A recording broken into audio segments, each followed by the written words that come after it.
like Brad, when I got into coaching, I sought a lot of advice from other coaches, and I went and visited Pete Carroll because I always loved watching Pete's teams play. They had this great joy about them, and so I had a lot of ideas. And Pete said to me, "Well, how are you going to coach your team?" And I said, "Well, what you mean, like what offense are we?" He said, "No. I mean, how are you going to coach your team? What's important to you?"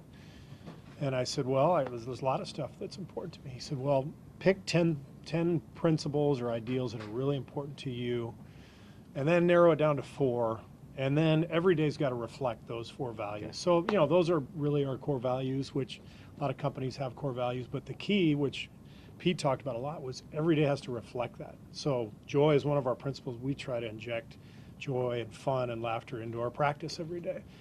Competition, we want to keep score of everything. Compassion.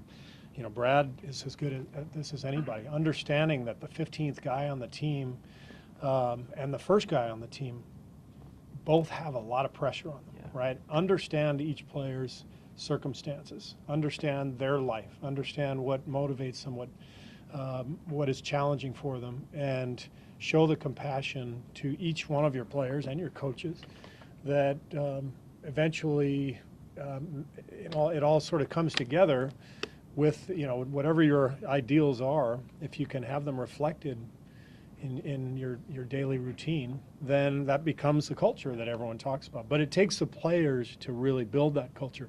I think you have to instill whatever those values are, and then the players take ownership of the team within that culture, and it grows from there, and that's what makes it fun.